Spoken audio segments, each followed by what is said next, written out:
E para comentar sobre essa e outras notícias que movimentam o mercado financeiro, eu tenho o prazer de ter conosco hoje aqui na nossa estreia na televisão o Thiago Reis, fundador da Suno. Muito boa tarde, Thiago, e bem-vindo ao closing da BMC. É um prazer revê-lo. Ô, Carlos, prazer enorme estar com você. Nós que trabalhamos vários anos juntos na Suno, ver você aí na BMC, que é um sucesso. Parabéns aí para todo mundo da BMC no novo projeto. Muito obrigado, Thiago, muito obrigado. Vamos então falar de ações, né? Porque hoje estamos tendo, a gente estava conversando sobre as principais altas de hoje, né? Entre as quais há ações bastante, vamos dizer assim, controversas, posso usar esse termo, né? Ou seja, ações que estão enfrentando algumas turbulências, mas que hoje estão dando ótimos, um ganho importante na bolsa. Entre elas a MRV, que subiu 6,85%, a CVC, né, 7,10%, a Azul também subiu 6,17%. Eu vou te perguntar então, o que vocês na Suno estão achando do setor de construção civil e de turismo também, de companhias aéreas, nesse contexto tão complicado, com o Selic tão elevada? Legal, Carlos, obrigado pelas perguntas. Bom, acho que são dois setores bem diferentes, mas que eles têm algumas características em comum. A principal característica em comum é o chamado beta alto, né? Quando a bolsa sobe um pouquinho, esses setores sobem muito, quando a bolsa cai, esses setores caem muito.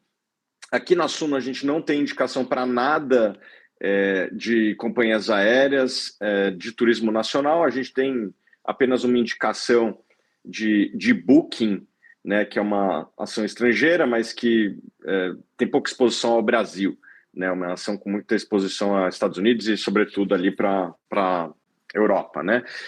No setor de construção, até a gente acredita que se criou algumas condições favoráveis para o investidor de longo prazo, várias empresas negociando com desconto substancial em relação aos seus ativos. Porém, a gente sempre teve uma preferência para investir em empresas com balanços mais sólidos para enfrentar um cenário econômico mais adverso. Esses setores, ambos, são altamente cíclicos e para enfrentar os ambientes econômicos negativos que vão existir, né, e hoje a gente vive um pouco disso, apesar de estar melhorando nos últimos meses, né, você precisa de uma empresa com um balanço sólido. Então a gente não tem recomendação para MRV, a gente optou por outras empresas do setor, entre elas uma bem conhecida aí, a EZTEC.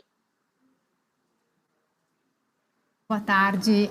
A gente está numa onda aí, numa fase de correção, né? A gente viu esse mesmo movimento acontecendo na semana passada, foram 3 dias de queda, depois voltou a subir, assim como está acontecendo nessa semana. A gente sabe que a Bolsa acaba antecipando os momentos, né? E o futuro um pouco, né? Toda essa especulação. Na sua opinião, a gente está numa fase mesmo de correção, a gente deve olhar mais para o curto prazo, né, procurar uma janela de compra, a gente deve ter um viés mais otimista aí para o investidor? Olha, eu não sou um investidor técnico, eu não sou um investidor que tenta prever o curto prazo. O que eu acho é que nós temos as sementes plantadas para um mercado no longo prazo, daí difícil saber quando, que vai se valorizar. Né? As empresas brasileiras, elas estão, na média, com balanços saudáveis, elas estão lucrativas, o dado de PIB foi bom, não foi ruim, né? E a tendência é os juros caírem ao longo do tempo. E isso tudo, né, em cima de múltiplos muito baixos para as empresas brasileiras, ali 1 a 2 desvios padrões abaixo da média histórica em praticamente qualquer múltiplo que a gente analisar, preço-lucro, preço-valor patrimonial, enterprise value EBITDA, dividend yield, em praticamente todos os múltiplos as empresas brasileiras estão muito baratas. Eu acredito muito na regressão à média, né? Historicamente, demora ali mais ou menos uns 2 anos para voltar para a média quando dá uma afundada, como é o caso que nós temos hoje, mas é difícil saber se isso vai acontecer novamente no futuro. Mas para quem pode investir pensando em 3, 4, 5 anos, quem compra ações brasileiras hoje, eu acho que vai fazer um bom negócio ao longo do tempo. David, sua pergunta para o Thiago. Tiago, boa tarde, um prazer estar falando contigo. Até comentei anteriormente o legal diversidade aqui de visões, né? Então, eu representando a Sarinvest, teve o Renato Breia representando a Nord, você representando a Surno. Então, isso é muito importante para os investidores que nos acompanham. A minha pergunta é dentro da mesma linha da Isa, mas perguntando, olhando o mercado internacional. O que você tem visto neste momento? Faz sentido entrar quando a gente vê principalmente as empresas de tecnologia subindo forte e puxando, né, o S&P 500, quando a gente olha a Nasdaq subindo também muito forte nesse ano, ainda faz sentido entrar ou provavelmente vai ter alguma correção, pode ter recessão lá que vai impactar? Qual que é a visão da Suno, por gentileza? Cara, ótima pergunta, obrigado, forte abraço aí para todo mundo da Sarinvest. Bom, hoje o mercado americano, ele não está barato, né? Ele está longe de estar barato. Por conta disso, a gente não tem uma exposição over, né, ao mercado americano. A gente acha que todo mundo deveria investir lá fora, né, pelo menos uns 10% fora. Acho que qualquer brasileiro deveria considerar no mínimo isso. Né? Na minha carteira pessoal, eu vou buscar 40, 45, eu ainda estou um pouco distante disso, estou ali na casa dos 20, mas eu vou fazer isso ao longo do tempo. Mas o mercado americano não é o único mercado disponível para os investidores. Existem ótimas empresas que não estão localizadas nos Estados Unidos, mas que estão em países de moeda forte, né? O próprio Warren Buffett tem comprado empresas japonesas, eu gosto de algumas empresas britânicas, eu tenho cada vez mais olhado a exposição internacional, nesse momento, em empresas fora da América, né? Fora dos Estados Unidos. Por quê? Porque as empresas americanas, na média, estão muito caras, né? Você olha ali uma Coca-Cola, uma Nike negociando a, sei lá, 30 vezes lucro. Essas empresas de tecnologia se valorizaram muito, né? O Google, o Facebook até estavam baratas aí um pouquinho de tempo atrás, mas subiram bastante. Então, nos Estados Unidos, eu tenho gostado de bancos, que eu acho que, por conta de toda essa crise bancária, eles não valorizaram tanto assim. E, por outro lado, quem mais se beneficia com o que tem acontecido nos bancos pequenos e médios dos Estados Unidos são os próprios grandes bancos, né?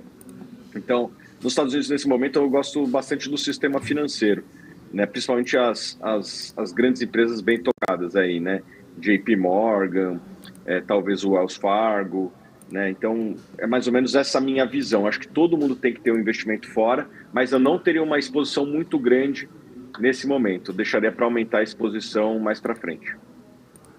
Tiago, eu vou te perguntar agora sobre algumas ações, né? Porque um tempo atrás eu estava dando uma olhada nos relatórios da Suno e eu vi que vocês estavam indicando 3 ações que me chamaram a atenção. 3 estatais, né? Banco do Brasil, Petrobras, Eletrobras, entre outras. Eu vi algumas estatais. Aí pensei, pô, como é que está acontecendo que a Suno está indicando empresa estatal com essa conjuntura, com esse governo? Só me falta, fiquei na dúvida, né? O que está acontecendo e por quê? Porque a gente tem uma racionalidade atrás disso. Eu queria que você explicasse para a gente o que tem de interessante nessas 3 empresas que vocês analisaram.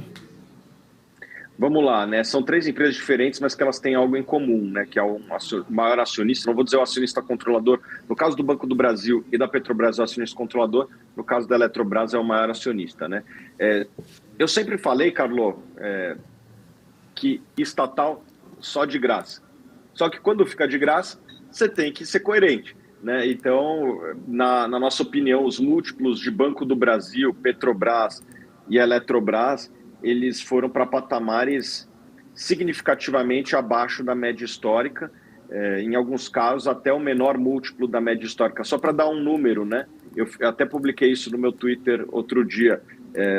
Eu não sei como é que está hoje, mas 2, 3 dias atrás, uma semana atrás, quando eu publiquei, as ações da Petrobras tinham um múltiplo, uma relação preço-lucro inferior à da Gazprom, né? Que é o par estatal lá da Rússia, né, a maior empresa de óleo e gás lá da Rússia. É uma empresa que está proibida de fazer negócio com vários países, é uma empresa que a maior parte das pessoas é proibida até de investir, né? Eu e você não podemos comprar ações da Gazprom, não tem jeito, né? Talvez se fizer alguma maracutaia, mas acho que não de uma maneira, vamos dizer assim, republicana, né? Então, Se a gente não consegue comprar ações dessa empresa, e mesmo assim a Petrobras está mais barata, opa, chama a atenção, né? Então, o racional nosso começa no preço, que está significativamente baixo, né?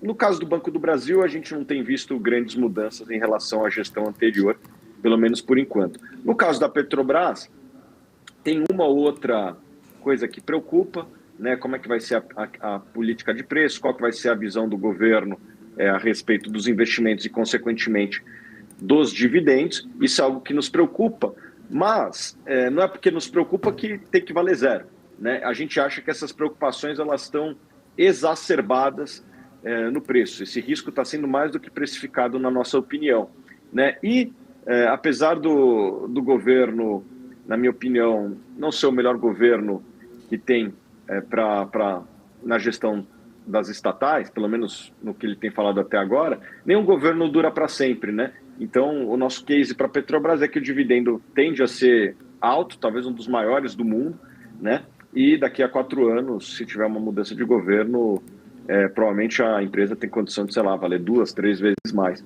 Então, é mais ou menos isso. Se você é um investidor de longo prazo e acredita na reversão à média, né? Eu acredito muito nisso, na regressão à média, provavelmente você vai fazer um bom negócio. No caso da Eletrobras, é um caso um pouquinho diferente.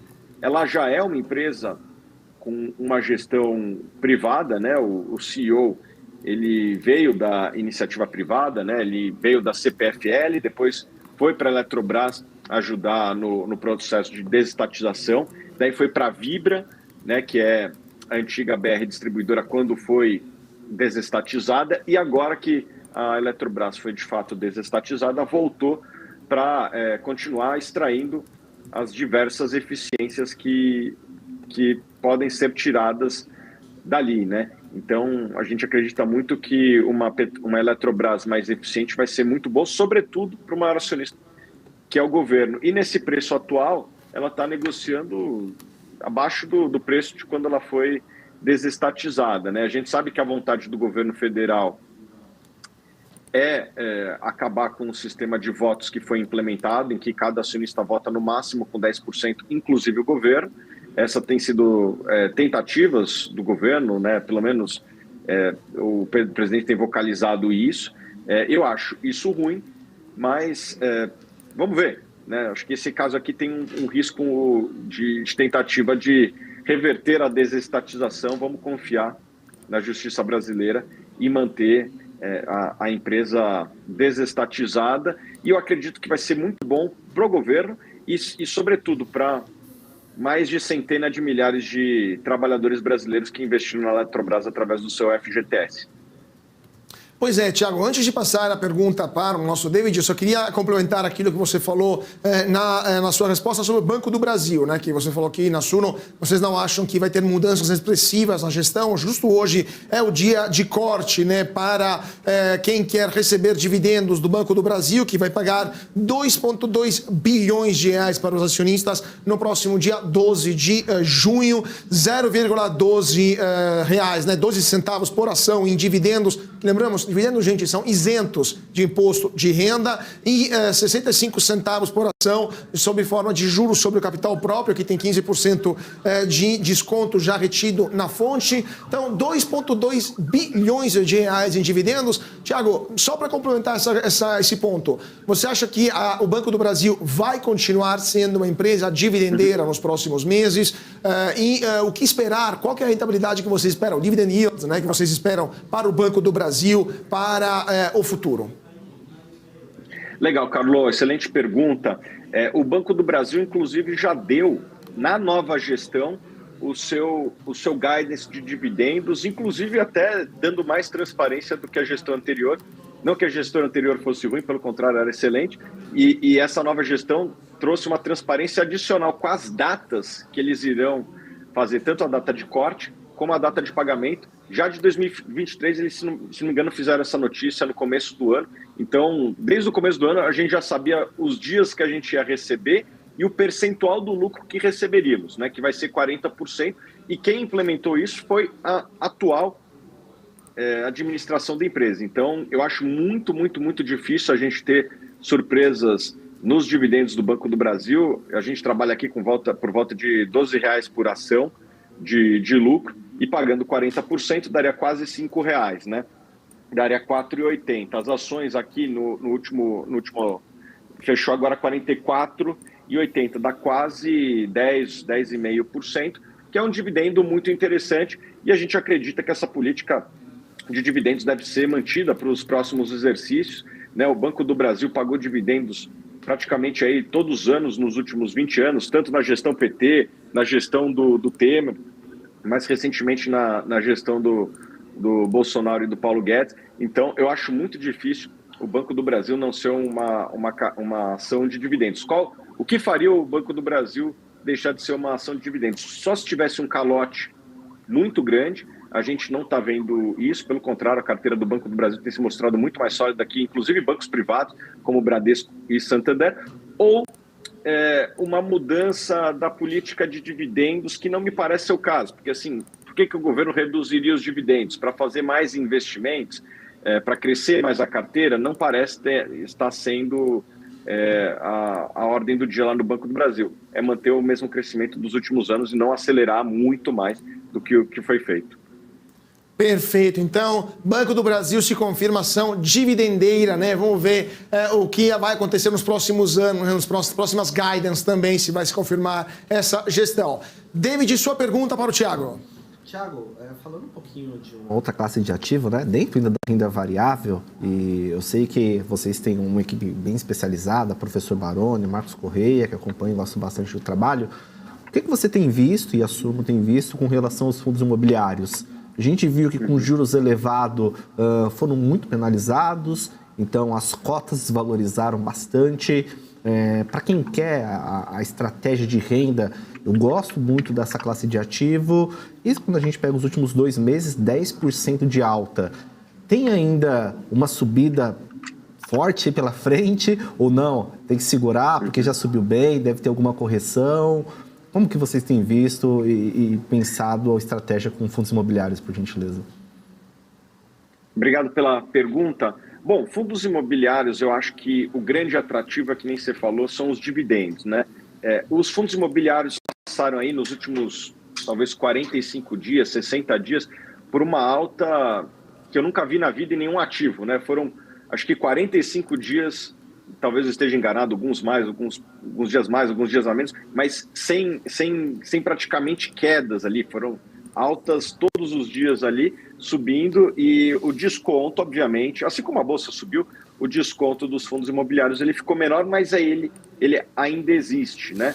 Mas eu acho que fundos imobiliários, o grande atrativo são dividendos. Quem comprar hoje provavelmente vai receber bons dividendos. Eu acho que tem uma outra classe que, se a atividade econômica voltar mais forte, podem vir a ter uma valorização expressiva. Vou dar nomes aqui, né? O segmento de lajes. Esse segmento ele está bem abandonado, vamos dizer assim. O valor de tela dos principais fundos de lajes corporativas negociam com desconto significativo frente ao valor de reposição, né? Quanto custa para replicar esse imóvel? Se eu for construir do zero, quanto custa? Ainda tem desconto grande. Qual que é o risco? Né? As vacâncias ainda estão altas aqui na cidade de São Paulo, na cidade do Rio, que são os grandes mercados, e para a vacância baixar, basicamente, a gente precisa de uma economia mais ativa. Será que vamos ver isso? Qual que é a velocidade disso? Então, tem que tomar um cuidado. Eu acho que tem um risco maior, um retorno maior, mas para quem gosta de dividendo, eu acho que fundos imobiliários, quem compra vai fazer um negócio bom. Não vai ser o melhor negócio da vida. Eu acho que não é um produto para quem quer...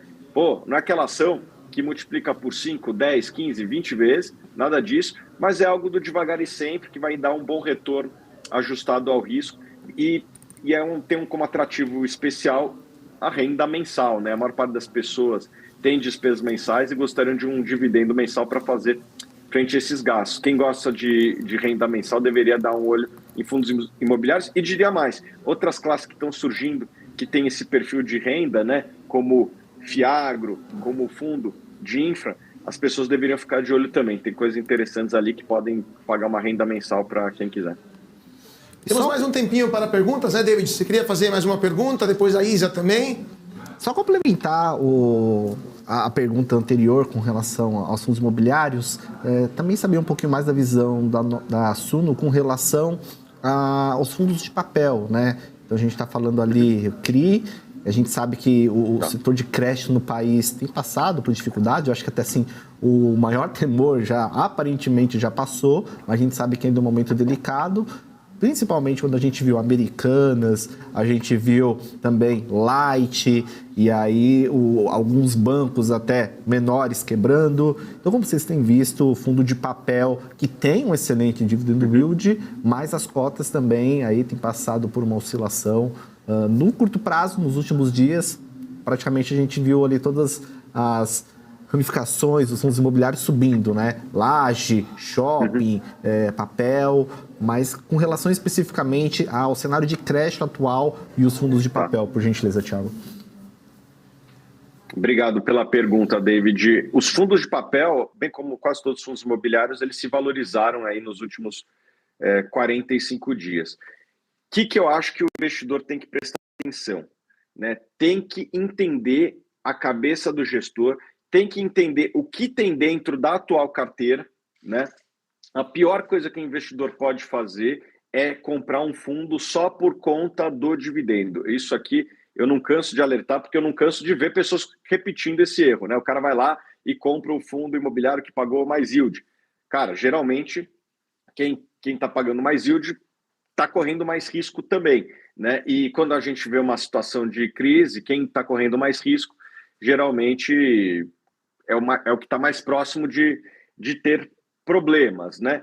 Na média, as carteiras elas têm tido bem pouco problema, e acho que uma coisa legal dos fundos de CRI é que geralmente, os fundos de papel, como você falou, é que geralmente existe uma garantia real, né? Então, o crédito é dado, mas tem que ser dado um colateral, né? Tem que ser dado uma garantia real, né? Que geralmente é o imóvel ou o contrato a qual o CRI ele é lastreado. Então, a gente viu alguns eventos de default, né, ou de atraso de pagamento, e o que a gente viu aqui, que acontece? Os gestores começam a acionar as cláusulas contratuais, inclusive, se for o caso, pegar o imóvel de volta para si. Então, acho que isso que é bacana do mercado de crédito imobiliário, David. Ao contrário de vários outros créditos, em que não existe algo que é colateralizado, né, uma garantia,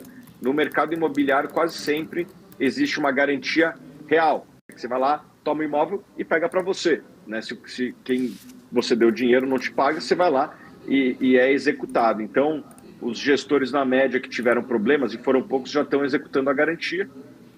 Garantia não é algo que as pessoas na média gostam de executar, mas vai ser executado caso seja necessário. Então, eu acho que mesmo se tiver problemas, ao contrário de outros mercados de crédito, aqui existe uma garantia que pode ser tomada pelo gestor.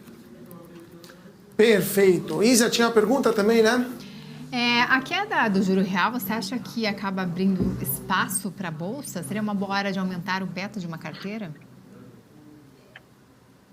Bom, vamos lá. Acho que, de fato, aconteceu uma queda expressiva do juros real, da NTN-B, né? E a Bolsa já subiu bastante, né, por conta disso. Na minha opinião, o prêmio de risco no Brasil ainda está gordo, né, falta cair, e a taxa de juros está em linha aí com a média histórica, né? A média dos últimos 10 anos foi, se não me engano, 5,3, e da NTN-B de 2035, né? E está um pouquinho acima, mas não muito acima, né? Então, chegou a estar muito alto ali em março, fevereiro, março. Isso aí já fechou, né, essa NTN-B longa, mas ainda tem o prêmio de risco que está alto, não somente na Bolsa, mas também no mercado de crédito, né? Os prêmios de risco, eles estão altos, estão menores do que estavam, mas eles ainda estão num patamar alto. Eu acho que se as coisas convergirem para a média histórica, eu acredito muito nisso, ainda tem um potencial de ganho para os acionistas que comprarem ações hoje.